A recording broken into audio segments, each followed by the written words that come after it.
Now, we will analyze MOSFET differential amplifier.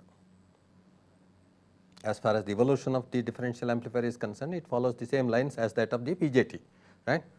And we can also conclude same thing about its gain. It is also equal to minus Gm into Rd.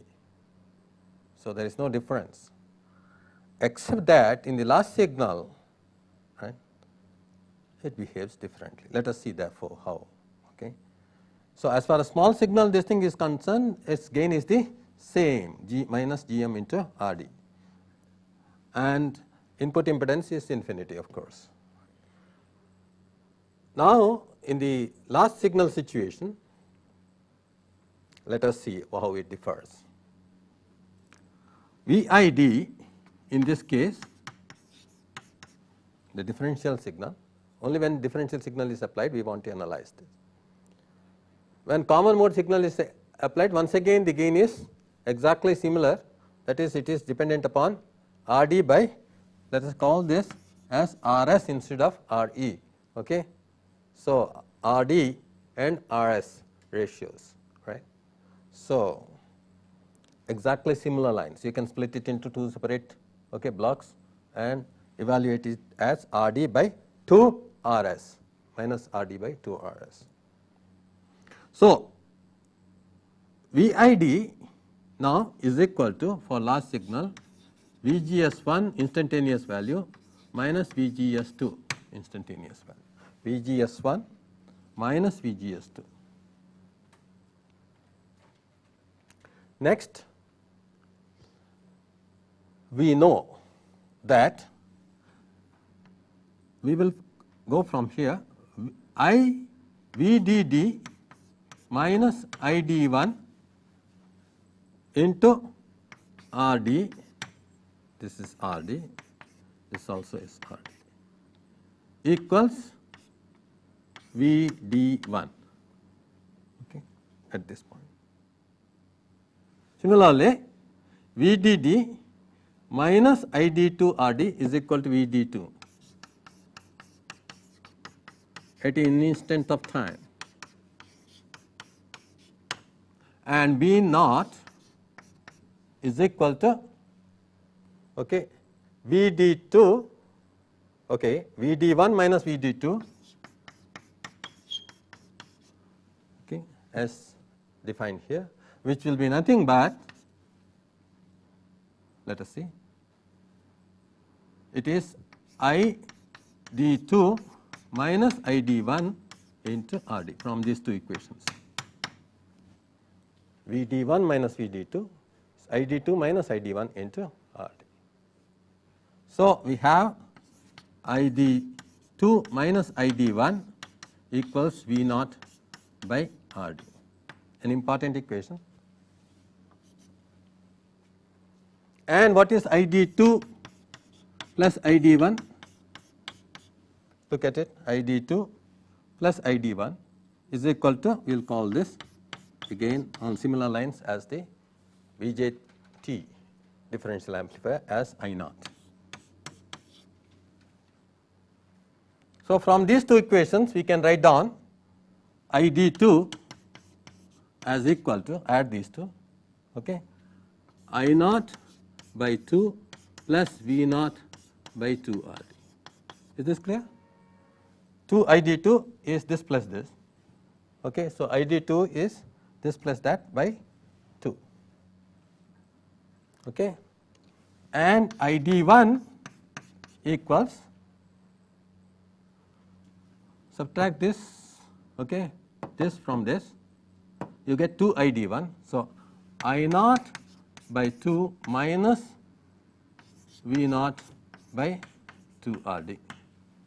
So, we have got ID1 and ID2 in terms of V naught and I naught. Okay.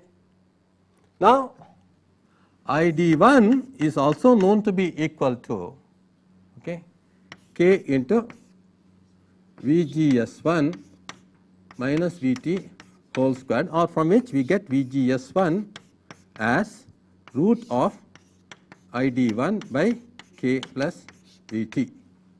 Similarly, VGS2 is root of ID 2 by K plus VT. Therefore, VGS1 minus VGS2, which is defined as VID, VGS1 minus VGS2 defined as VD, is nothing but root of ID1 minus root of ID2 by root K. Okay. So, now ID1 and ID2 you substitute from that, you get this, okay, as ID1 was I naught by 2 minus V naught by 2 RD,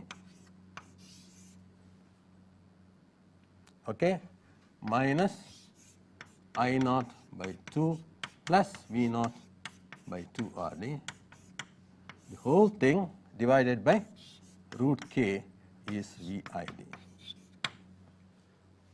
So, this is giving you VID as a function of V naught, but we want V naught as a function of VID. Okay. So, we can actually now see that root K into VID whole square, I take this onto this side and square the whole thing. This is equal to, okay, this minus this whole square, which is I naught by 2 minus V naught by 2 RD, okay, plus I naught by 2 plus V naught by 2 RD, okay, this square plus this square minus, okay, this into this, right, okay, this into this, that is root of, okay, I naught squared by 4 minus V naught squared by 4 RD squared, okay, this into 2, okay, this whole thing, okay, is equal to K into VID squared, this square. Is this clear? So, this I naught by 2 and this whole thing simplifies to simply I naught.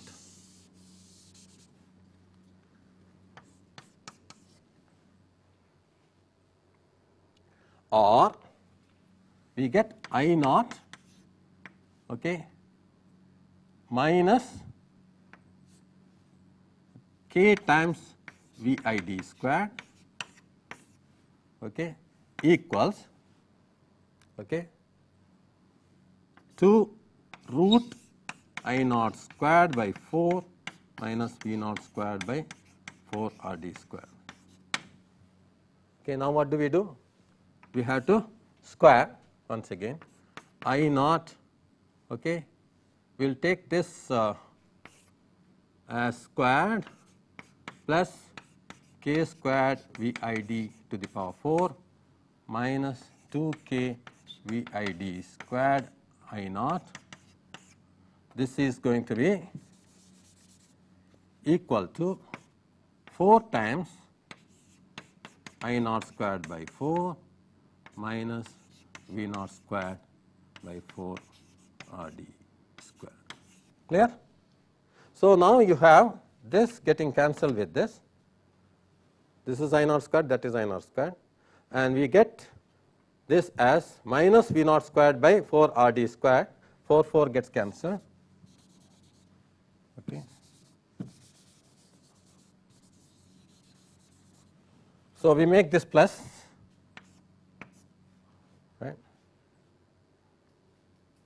or we want V naught. So, V naught by RD, root of that, we take root of this. If you take root of this, you have VID squared VID to the power 4 here. So, VID we get, okay, and we will take actually the whole thing out, okay, 2K root of 2K into I naught. When I am taking the root, I naught 2k root of that into VID to 1, okay, root of 1 minus, okay, I have taken out VID squared, so we get VID squared remaining there, right. I have taken out k, so k remains there. I have taken out 2, so it will be divided by 2. I have taken out I naught divided by I naught.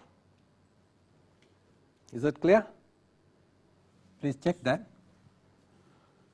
So, this is the relationship between input and output, okay, V naught into this. So, V naught is equal to RD, okay, into VID, okay, root of this to that, square root. It could be plus or minus, okay. So, it is strictly speaking minus, because that is a phase shift of, okay, 180 degree as we have assumed the polarity. So, this factor, if you verify, minus RD VID root of 2k into I naught, if you verify, please verify, okay, this factor root of 2k I naught is nothing but what? The GM, right. If you verify, right, the GM of the whole thing will be this, right, GM into RD. Each of the FETs will be operating at I naught by 2, okay. So, operating current of the FET will be I naught by 2, and from which we can obtain the GM of the FET from its characteristic, right. So, you will see that this is nothing but GM minus GM into RD into VID, which is the small signal gain. Apart from that, we have a nonlinearity coming into picture. In order that it is perfectly linear, now we get an important factor regarding distortion. K into VID squared divided by 2 I naught should be much less than 1. So, K into VID squared divided by 2 I naught should be much less than 1. This is going to be small signal, then it is perfectly linear. So, now like we had got in the case of differential amplifier using BJTs, we got Vp squared, okay, divided by 96 Vt squared or something like that, much less than 1. Similar to that, we have got a condition here, but here please remember we have not yet obtained the harmonic distortion. This is only it is square root of 1 minus this kind of thing. If this factor is much less than 1, then I can make certain approximations. Okay. What are those approximations? If this factor is much less than 1, the square root can be approximated as, you know mathematics, 1 minus, if this 1 minus square root of 1 minus x and x is small, what is square root of 1 minus x? 1 minus x by 2. Okay. So, square root of this, therefore, approximation under this assumption V naught is equal to minus, okay, RD root of 2k I naught, okay, into VID, okay, into 1 minus k VID squared divided by 4 I naught. Square root is gone. Okay. Now, what is the nonlinearity existing? Again, you can notice something. This is VID and there is VID cube. So, if you go for only sort of amplifier using, let us say, common source amplifier, instead of common emitter using MOSFET, you go for common source, the nonlinearity will be square nonlinearity. The second harmonic is the first component, in fact the only component that comes into picture for distortion, but it is going to be dominant. Here in the differential amplifier, you see that the harmonic component is what? Third harmonic, like in the case of bipolar junction transistor. Now, in this V naught is equal to minus R d, okay, into this factor is nothing but G m, okay, and this is V I d.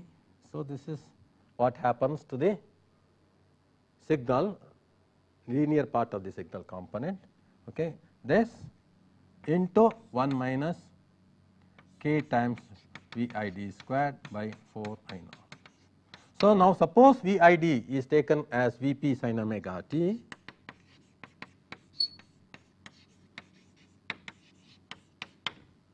then what happens? Let us see.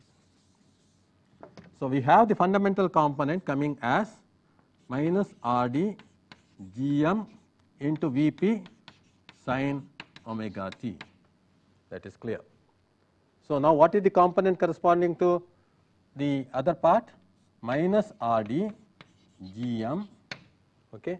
Now, we will take this V p inside, okay, sin omega t. So, we get k into V p cube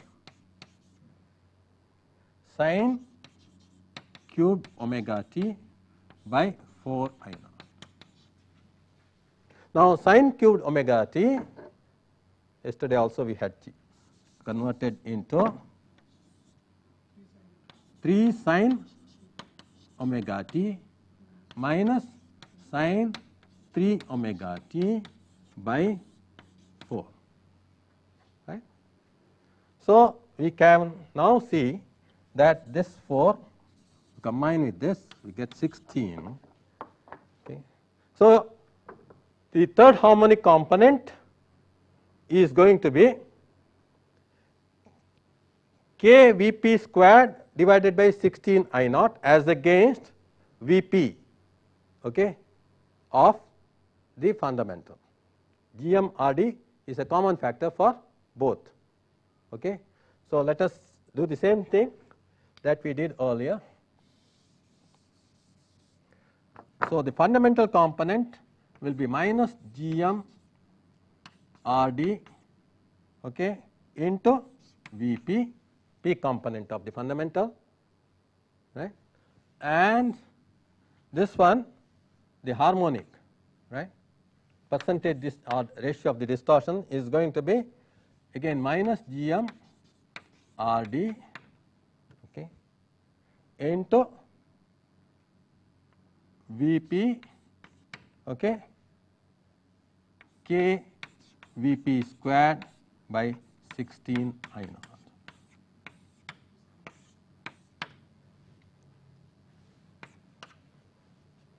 Is this clear?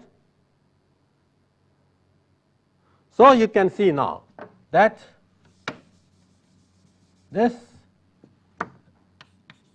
k V p squared by 16 I naught, okay, should be kept at whatever value you want. 1%, this means 1 over 100, okay.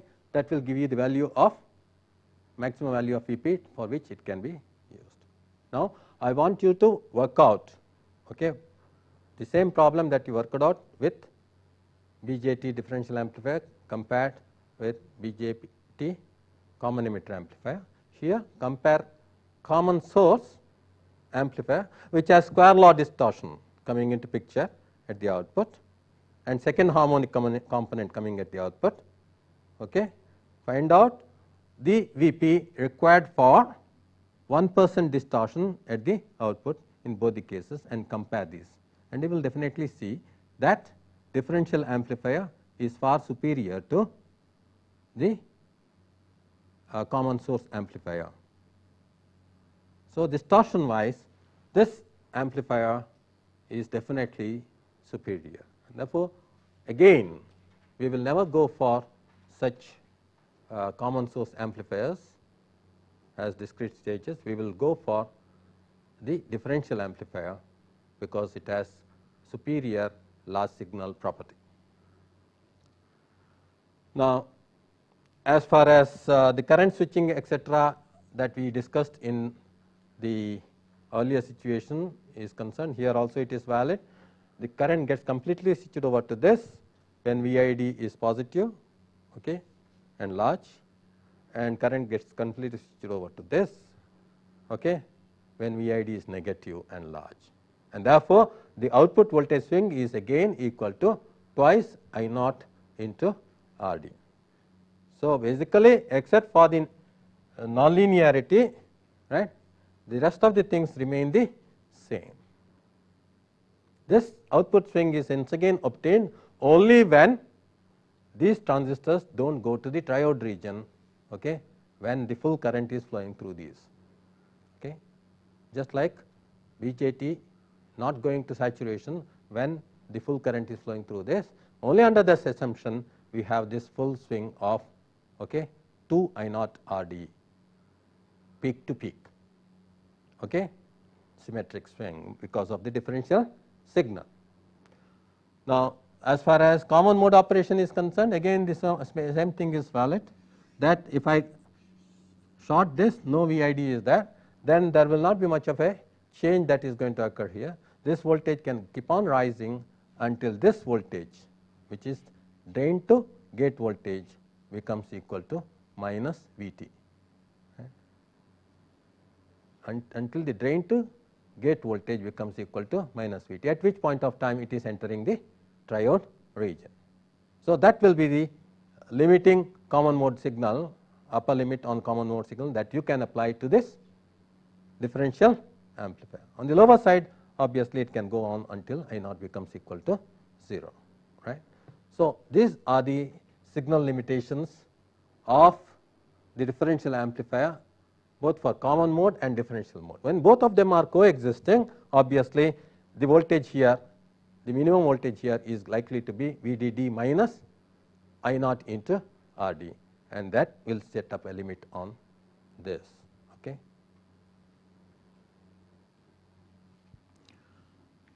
Just as we had discussed offset voltages in BJT differential amplifiers, let us also consider offset voltages in MOS differential amplifier. Now, in the last class when we discussed the offset in BJT, what we said was there is an output offset voltage, and that is very easily defined as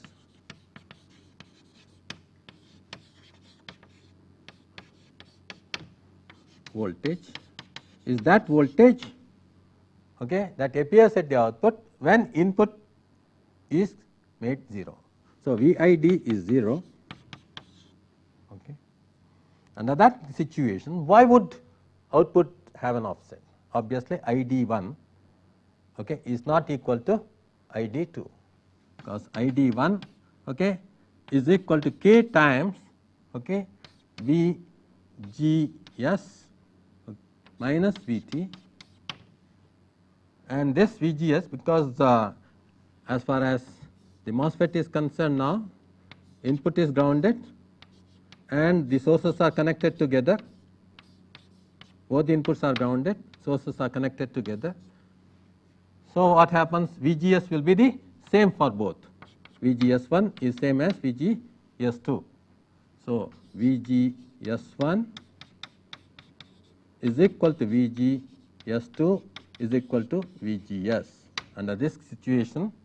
So, this is K times VGS minus VT whole squared, ID2 is also K times VGS minus VT whole squared, but they are not identical, they can have the K as K1 and K2, and of course, VTs also can be VT1 and VT2, but we are assuming, okay, that the threshold voltages are same, and threshold voltages are process dependent, okay, and this is process dependent as well as, okay, geometry bit dependent. We are assuming that there is a mismatch only in geometry, okay. So, K1 and K2. So, then we know that ID1 is different from ID2. So, V0 is simply, okay, ID2 V0 offset ID2 minus ID1 into RD according to us. Therefore, this is equal to, we have here, okay, K1, okay, ID1, ID2 minus K2 minus K1, okay, into VGS minus VT whole square, okay, into RD. So, it is the mismatch factor which is responsible for the output offset, and VGS minus VT whole square is nothing but ID1 by K. Okay. So, we can put this as ID1 by K. And what is ID1? ID1, since these are right, is going to be very nearly equal to, okay, I0 by 2, right. It is going to be slightly different because of the fact that K1 is going to be different from K2. So, ID1 by K into RD, okay, K1, okay, ID1 by K1 or ID2 by K2 is equal to this. So, this is the output offset. Is it clear? Now, in a good differential amplifier, ID1 will be very nearly equal to ID2, will be very nearly equal to I0 by 2 nominally, but they will be different because of the fact that K1 is slightly different from K2. So, in this expression, therefore, you can put ID1 as, okay, I0 by 2 and this K1, okay, very nearly equal to K2. Fine. What about input offset? Now, as far as input offset is concerned, what is the basic definition?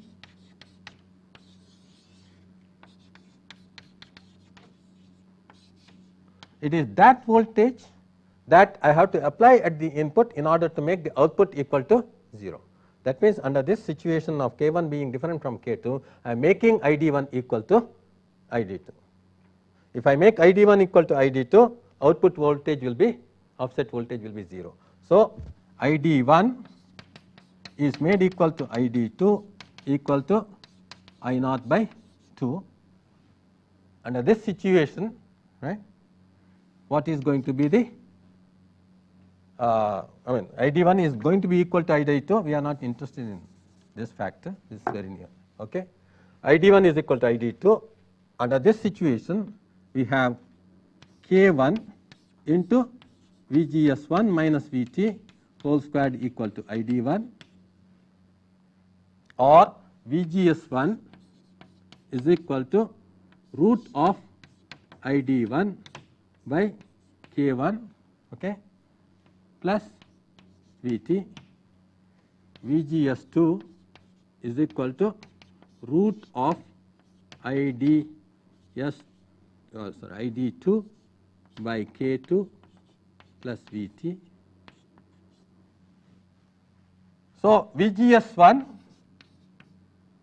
minus VGS2 is the VID, input offset. This is the input offset voltage when ID1 is equal to ID2. Okay. So, we have this equal to root of ID1 or ID2, which are both are same, into 1 by K1 minus 1 by K2 root of K1 root of K2. This is the what? This is the input offset voltage. Here, please note that we had assumed K1 and K2 to be different. This could have resulted in the input offset could have resulted also because of VT1 and VT2 being different.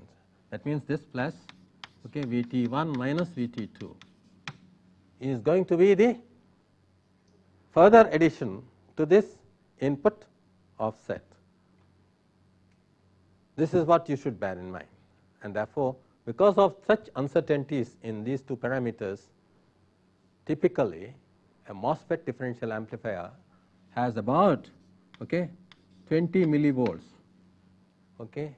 offset voltage, as against what did we get for BJT of the order of 1 to 2 millivolts. So, an order of magnitude higher input offset voltage for MOSFET.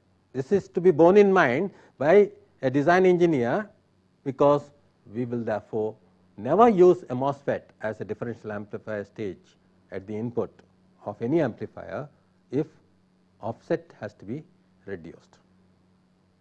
Okay. Obviously, this is what is called delta VGS offset, because primarily it comes because of VGS being different for the same current.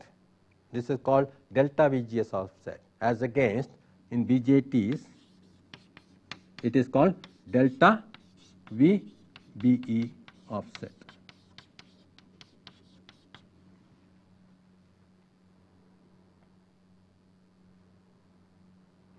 So, this is of the order of 20 millivolts as against 2 millivolts in BJT. So, at any time you can say therefore that as far as delta VB or delta VGS offset is concerned, the BJT is the one to be selected. And also in this I said, if you go for higher input impedance by pairing Darlington transistors as differential pairs, then the uncertainty here will go to double.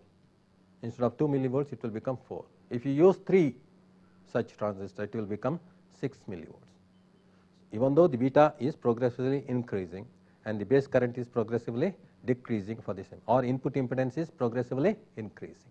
This is the configuration with the highest input impedance, infinity, right, and there you have maximum offset. This is the case with any amplifier configuration. If you try to increase the input impedance, input offset will increase, right.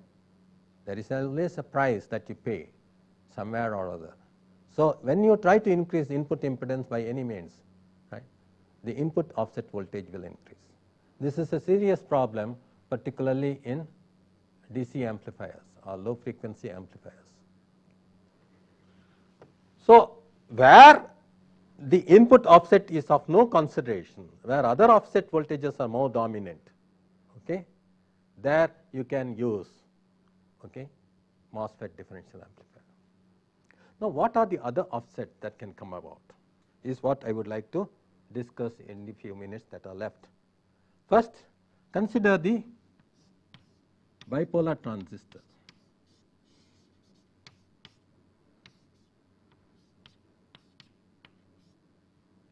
Now, this is what is called delta VB offset. When both the bases are connected together, VVs are the same. At that point, the two currents are different. Now, you can have, apart from this, because of finite base current and finite base resistance, that you are putting some base resistance, let us say RB1, RB2 in your circuit. That means it is not grounded straight, it is grounded through a DC resistance of RB1 and RB2 through the respective bases. In such a situation, in this case you have what is called IB1, and in this case you have IB2. So, this will develop a voltage of IB1 into RB1, and that will develop a voltage of IB2 into RB2. The differential voltage applied to the base now is IB1 RB1 minus IB2 RB2, right. This is the differential voltage. If IB1 is same as IB2, RB1 is same as RB2, this voltage is 0. So, RB1 should be same as RB2, IB1 should be same as IB2. RB1 and RB2 are external resistances that are put.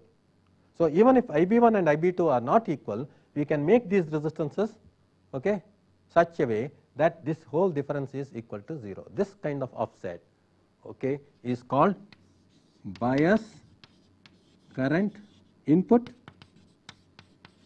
bias current offset. That means this arises whenever IB1 is not equal to IB2. This can happen because even if these two currents are the same,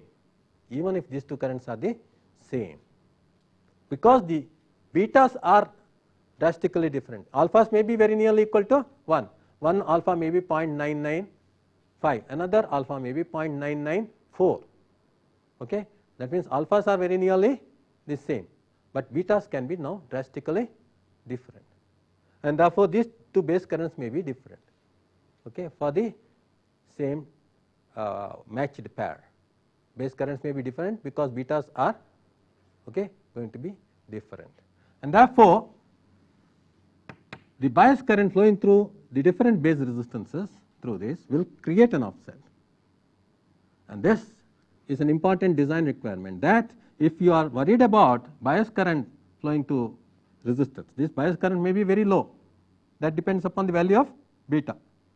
It will become still lower when we use a Darlington pair. Okay? So, that means using Darlington pair or using MOSFET or JFET will make this bias current offset progressively come down. It is very bad in the case of a single pair of transistor. So, the bias current offset is a serious problem, okay, in the case of a BJT and when it is a single pair. It is of no concern when it is a MOSFET, because bias current is almost 0. So, it is almost non-existent in the case of a MOSFET. So, if you have sources coming with large resistances at the inputs, which might therefore cause bias current offset, then you will use MOSFET as input stage. But if you are sure of sources with low valued resistances coming at the input, okay, where the bias current offset is going to be extremely small because the impedance RB1 and RB2 are going to be very low, then you will use bipolar junction transistor. So, application depends upon the source that you are going to choose for your application, right. So, this amplifier, what it is going to be, whether it is going to be MOSFET input or BJT input, depends upon the source impedance, okay, and whether it is a low frequency application or not. So, this is an important aspect about offset. The total offset is going to be bias current offset plus delta VGS offset or delta VBE offset. And the voltage may be able to drift either because of bias current offset voltage or because of delta VBE or delta VGS offset or both. Okay. Let us now work out an example using this MOSFET differential amplifier, example 15. Determine the following for the MOSFET differential amplifier shown biased at I naught equal to 2 milliampere. The MOSFET differential amplifier is shown here, T1, T2. It's biased at I naught equal to 2 milliamperes. If it is 2 milliamperes here, then we know that this current and this current being equal will be equal to 1 milliampere each. So, we know that IDSQ is equal to 1 milliampere is equal to K into, which is 1 milliampere per volt square into VGSQ minus VT whole square. So, this is 1. So, VGSQ is equal to 2 volts from this. 2 minus 1 is 1 equal to 1. So, we get from this relationship that VGSQ here becomes 2 volts each. So, this is plus, this is minus, this is plus, this is minus, this is 2 volts, this is minus 10 volts. So, the drop across this is 8 volts. We want to have 2 milliamperes through that, and 8 volts is the drop across it, and therefore, R is equal to 8 volts divided by 2 milliamperes, which is equal to 4 kilo ohms. So, we get the value of R required to bias this at 2 milliamperes as equal to 4 kilo ohms. Now, we are in business. We can first find out the operating point of the transistors. This is already given as 1 milliampere because this is 2 milliamperes. So, the voltage here is going to be a drop of 5 volts. 1 milliampere into 5 K is 5 volts. So, this is 10 volts. So, this voltage is 5 volts, this is 5 volts. So, VDGQ is 5 volts and IDSQ is already given as 1 milliampere. So, this is the operating point. Then we want the differential mode gain. We would like to now find out the GM of the FET. GM is equal to, we know that it is 2K into VGSQ minus VT, because IDSQ is equal to K into VGSQ minus VT whole square. Differentiating it, delta ID by delta VGS comes as 2K into VGSQ minus VT. Okay. That is VGSQ minus VT into K, this whole square is equal to IDSQ. So, strictly speaking, in this case IDSQ is always equal to I naught by 2 for the differential amplifier. So, I would like to express GM of a differential amplifier in terms of I naught. So, IDSQ is always equal to I naught by 2 for differential amplifier. That means VGSQ minus VT is equal to root of I naught by 2K from this always. Therefore, GM of the differential amplifier is equal to 2K into root of I naught by 2K, which is always equal to I naught into 2K. So, this earlier also I have mentioned, we have substituted for GM root of I naught into 2K. Given I naught as 2 milliamperes and K as 1 milliampere per volt square, we have GM equal to root of I naught, this is 2 milliamperes into 2 K, which is milliampere per volt squared, we get 2 millisiemens as the GM of the differential amplifier.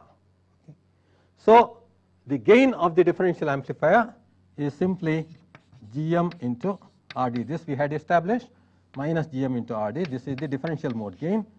So, this is equal to minus 2 into RD is 5K. So, this is minus 10. So, this is the differential mode gain. Single-ended output, this is equal to minus 5. It is minus GM into RD by 2. So, the B part is over, differential mode gain. Now, we have to discuss about common mode gain. So, common mode gain also we can